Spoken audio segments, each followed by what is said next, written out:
परमेश्वर के वचन ने साफ कह दिया, ये बात सच है और मैं चाहता हूं कि तू इन बातों के विषय में दृढ़ता से बोले, इसलिए कि जिन्होंने परमेश्वर पर विश्वास किया है वे भले भले कामों में लगे रहने का ध्यान रखे। हालेलुया। जो लोग मसीह में है ना, वो भले काम करने का ध्यान रखे, बुरे नहीं, भले। अगर तुम्हारे बस की है किसी की हेल्प करना, दिल खोल के करो। ये मत सोचो कि मेरे पास 10,000 पड़े हैं, मैं कह रहा हूँ दे दो, और देखो परमेश्वर। और ऐसी नहीं दिल दुखा के, अब यार दे दूँ, दास तो कह रहे दे दो, चलिए दे दूँ, नहीं दूँ। ऐसा करोगे तो फिर कुछ नहीं होगा। एक बारी परमेश्वर के नाम पे दे दो, ये परमेश्वर तेरे लिए देख, और भूल जाओ और देखना। फिर देखना, हकीकत बता रहा हूँ मैं। आज हम करते तो नहीं परमेश्वर के लिए है, आज हम उसको दे देते जो लेके भाग जाता है। नहीं, वो मेरा भाई है ना, उसको दे देना है, वो सही है। और वो फोन ही नहीं उठाता, करते रहो। फिर प्रार्थना करो भाई साहब वो पैसे लेके दे, हालेलुया। उसको देने के लिए खुश रहते हैं। अपने भाई को दो। भाई कौन है? आप हम सब क्या है यहाँ पर मसीह में? क्या है? भाई बहन। एक दूसरे की मदद करो। और ये बातें भली और मनुष्य के लाभ की हैं। देखो, ये बातें जो बोली ना परमेश्वर ने, ये मनुष्य के लिए लाभ ही की है। आज क्या कर रहे हैं? आज अपना पेट भर रहे हैं, अपना सब कुछ कर रहे हैं। अरे कभी दूसरों को तो देखो, उसकी शुद्धि तो लो। हाँ भाई ठीक है, तू काम हम सही चल रहा, अरे वो कर नहीं चल रहा काम हम, कोई बात नहीं। अगर तुम्हारे बस की है उसके काम लगाना तो उसका काम लगाओ। अगर तुम्हें दिख रहा गला बेचारा कि घर में कुछ नहीं है, तो तुम्हारा लग रहा है कि आप इसकी हेल्प करनी चाहिए, कोई बात नहीं, जैसा आपको बन पड़ता है उसकी हेल्प करो। क्योंकि परमेश्वर ने ये हमसे कहा, गरीबों की शुद्धि लो, विधवाओं का मुकदमा लड़ो, विधवाओं को लूटो मत, उसका मुकदमा लड़ो। आज विधवाओं को लोग गंदी नजरों से देखते हैं। हर बात का लेखा परमेश्वर लेगा, ये बात ध्यान रखना।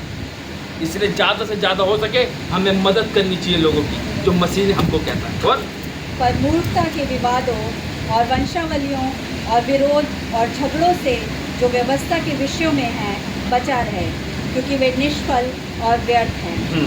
किसी पाखंडी को 1-2 बार समझा बुझाकर उससे अलग है, यह जानकर कि ऐसा मनुष्य भटक गया है और अपने आप को दोषी ठहराकर पाप करता रहता है। आमीन, हालेलुया। भाइयों, ये कह रहे किसी पाखंडी को 1-2 बार समझा बुझाकर उससे अलग रहे। पाखंडी को 1-2 बार समझाओ, क्योंकि वो देखो परमेश्वर भी जानता है ना, वो जानता है इसको ज़्यादा नहीं समझेगा। 1-2 बार समझाओ, मानता ठीक है, नहीं तो फिर निकल लो अपने घर। क्योंकि देखो वचन कहता है बढ़ाना परमेश्वर के हाथ में, घटाना उसके हाथ में। परमेश्वर जानता है किसको बढ़ाना और किसको घटाना है ना। तुम्हारा बीज सामने वाले के अंदर अंकुरित होगा नहीं होगा वो परमेश्वर के हाथ में है, लेकिन हमारा जो काम है वो अपना काम करो। हालेलुया, है ना। क्योंकि परमेश्वर ने हमसे ये तो कहा कि हमारा स्वभाव कैसा होना चाहिए, जैसे मसीह का स्वभाव था। हमारा काम है, उसने कहा है जाओ सारी सृष्टि के लोगों को मेरा सुसमाचार प्रचार करो। तो वो हमने करना है, बताना है लोगों को कि भाई मैं वहाँ से ठीक हो गया, भाई मैं वहाँ गया था मेरा बीमारी दूर हो गई, भाई मेरा कर्जा टूट गया, भाई मेरा सब कुछ ठीक हो गया, मैं प्रार्थना में गया था। वो धर्म नहीं, वो जीवन को बदल देते हैं। वो बताते हैं कि मार्ग, सत्य और जीवन सिर्फ प्रभु यीशु मसीह है। जीवन की ज्योति यीशु है, जीवन की रोटी यीशु है। जो कोई उसके पास आता है वो भूखा प्यासा कभी नहीं रहता। हालेलुया। तो क्यों ना हम मसीह के पीछे चलें, क्योंकि मसीह बिना जीवन हमारा क्या है, हकीकत में बेकार है। और एक बात और, अगर हम मसीह में चल रहे हैं और मसीह वाले काम नहीं है, तब भी हमारा जीवन बेकार है। हालेलुया। आज हम मसीह हैं, प्रार्थना कर रहे हैं, लेकिन मन में जलन है, वो भी बेकार है। आज हम मसीह में हैं और बाहर वाले लड़ रहे झगड़ रहे, उसको हम गले से लगाते हैं और कहते हैं नहीं भाई हमें नहीं लड़ना, हमें कुछ बताना उनको मसीह के बारे में नहीं। हमारे उसमें ऐसे नहीं लिखा। हमारे मसीह कहते हैं कि दूसरे से प्रेम रखो, हमें प्रेम रखना है, तभी तो हमारे अंदर से बातें निकलेगी परमेश्वर की, जो परमेश्वर हमसे चाहता है। हालेलुया।